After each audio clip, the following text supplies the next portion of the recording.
पटना के सिपारा में एक अवैध तेल डिपो में भीषण आग लग गई। आग लगने से अफरा तफरी मच गई। हालात इतने खराब हो गए कि स्थानीय लोगों को अपना घर खाली करना पड़ा।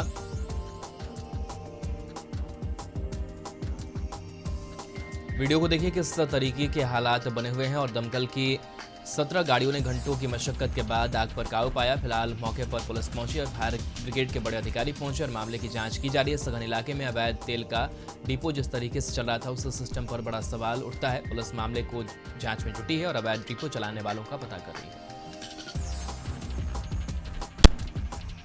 सीएम नीतीश ने शराबबंदी को लेकर बैठक की। बैठक के बाद मुख्य सचिव आमिर सुबहानी समेत कई अधिकारियों ने प्रेस कॉन्फ्रेंस कर बैठक के बारे में जानकारी दी। उन्होंने बताया कि मुख्यमंत्री ने अब शराब के बड़े सप्लाई करने वालों को ही पकड़े जाने का निर्देश दिया है। अब शराब पीने वालों से ज्यादा सप्लाई करने वालों को पकड़े जाने के लिए उपाय करने की बात कही गई है। साथ ही उन्हें सजा दिलाने का भी निर्देश दिया गया है। वहीं राज्य के बाहर के माफिया को पकड़ने और उन्हें सजा दिलाने का निर्देश दिया गया है। खास करब दियारा क्षेत्र में विशेष अभियान चलाने का भी निर्देश सीएम ने दिया है। सप्लाई करने वाले और सप्लाई मंगवाने वाले लोगों को गिरफ्तार करने पर ज्यादा ध्यान देने की बात कही गई है। 396 करोड़ से बनने वाले एमजीएम अस्पताल और मानगो में फ्लाईओवर की आधारशिला रखी गई, जिसकी लागत 496 करोड़ है। वहीं जुगसलाई नगर परिषद की बिल्डिंग का भी उद्घाटन किया गया। साथ ही लाभुकों के बीच परिसंपत्तियों का वितरण भी सीएम ने किया। इस दौरान सीएम हेमंत सोरेन ने कहा कि राज्य के करीब 31 लाख किसानों को जल्द राहत दी जाएगी।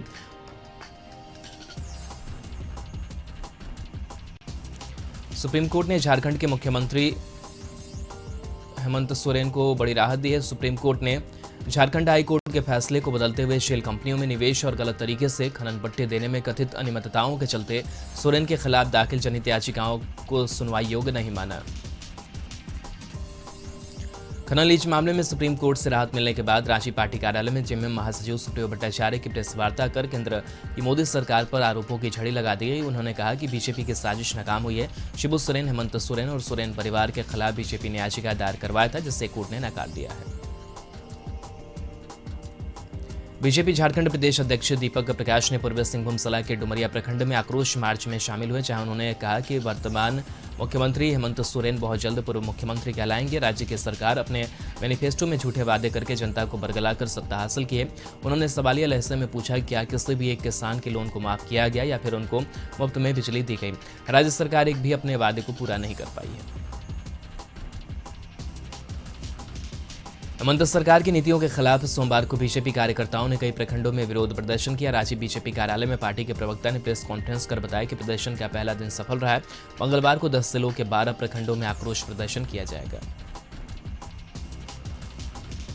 11 नवंबर को झारखंड विधानसभा का विशेष सत्र बुलाया गया है। झारखंड विधानसभा के स्थापना दिवस समारोह 22 से 24 नवंबर तक मनाया जाएगा। इसको लेकर सोमवार को विधानसभा अध्यक्ष ने सलाहकार समिति के सदस्यों के साथ बैठक की। बैठक में सत्र और स्थापना दिवस समारोह की तैयारियों को लेकर चर्चा की गई।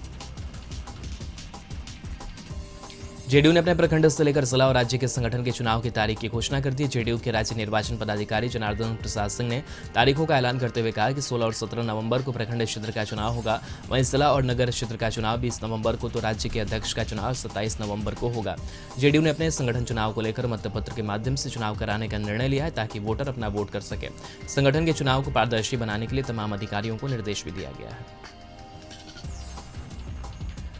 आपदा प्रबंधन प्राधिकरण के स्थापना दिवस के आयोजन 8 नवंबर को पटना के अधिवेशन भवन में, जिसका उद्घाटन मुख्यमंत्री नीतीश कुमार करेंगे। इस अवसर पर वित्त मंत्री और आपदा प्रबंधन मंत्री शाहनवाज आलम भी मौजूद रहेंगे। वहीं स्थापना दिवस पर उड़ीसा, कर्नाटक, दिल्ली, मुंबई सहित कई राज्यों के एक्सपर्ट भी आपदा प्रबंधन से जुड़ी जानकारी को साझा करेंगे। सरकार की कोशिश है कि आपदा के समय कम से कम नुकसान हो और आपदा से बचने की जानकारी तमाम लोगों को हो। इसी को लेकर इस पर विशेष रूप से चर्चा की जाएगी। इंडियन नेशनल कांग्रेस बिहार के प्रवक्ता वरिष्ठ नेत्री जया मिश्र जी गंभीर बीमारी के कारण बस दुनिया में नहीं रही। इनकी मृत्यु से न केवल कांग्रेस पार्टी को क्षति हुई है, बल्कि व्यक्तिगत जीवन में अपूरणीय क्षति हुई है। इनका उपकार कभी नहीं भूल सकता, न ही सीधा और सधा सकता।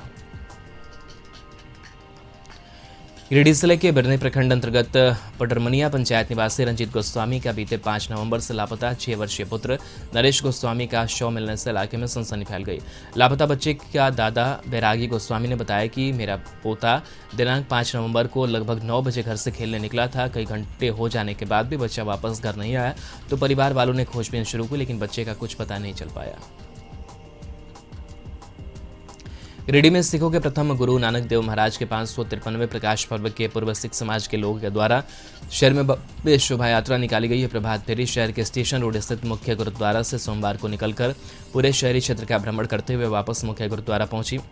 वही शोभा यात्रा में सिख समाज के सैकड़ों की संख्या में महिला, पुरुष और बच्चे शामिल हुए। इस दौरान फूलों से सजे वाहन में गुरु ग्रंथ साहिब का भव्य दरबार सजा था। कीर्तन प्रवाह के साथ यात्रा गांधी चौक, मुस्लिम बाजार, कालीबाड़ी चौक, टावर चौक, मकदपुर चौक आदि क्षेत्रों का भ्रमण करते वापस पहुंची। खबर कैमूर से, जहां शराब के नशे में उद्योग विभाग के जीएम को कैमूर पुलिस ने हिरासत में लिया है। बता दें कि किसी अज्ञात व्यक्ति के द्वारा 112 पटना हेडक्वार्टर फोन कर शिकायत की गई थी। कैमूर उद्योग विभाग का जीएम शराब के नशे में अपने ऑफिस पर हंगामा कर रहा था। वहीं पटना टीम के द्वारा कैमूर पुलिस को सूचित किया गया कि जहां मौके पर कैमूर पुलिस ने टीम बनाकर उद्योग विभाग के जीएम के पास पहुंची तो पुलिस के होश उड़ गए और जब अल्कोहल ब्रेथ एनालाइजर से जांच की गई तो 270 पॉइंट रिपोर्ट निकली। खलाड़ी थाना क्षेत्र के डकरा आवासीय कॉलोनी में रहने वाली सीसीएल कर्मचारी ललिता टाना भगत के 13 वर्षीय पुत्र बुधवीर टाना भगत ने अपने ही क्वार्टर में फांसी लगाकर आत्महत्या कर ली। घटना दिन के करीब 11 बजे घटी। जिस समय घटना घटी उस समय मृतक की मां सीसीएल एनकेरिया के पुरनाडीह परियोजना में ड्यूटी पर थी। घर आने के बाद मामले का खुलासा हुआ।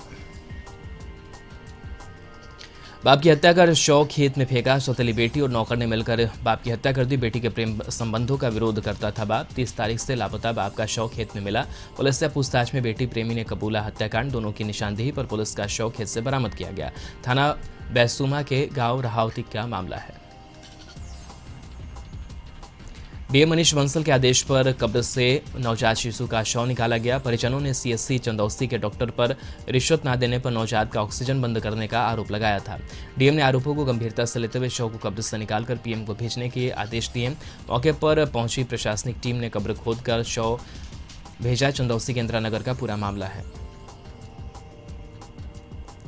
सरायकेला खरसावां जिला के चौका थाना क्षेत्र के एनएच 33 स्थित चौलीबासा में चौका थाना प्रभारी धर्मराज कुमार के नेतृत्व में छापेमारी कर अवैध बालू लोडेड हाईवा ट्रक को जब्त किया गया।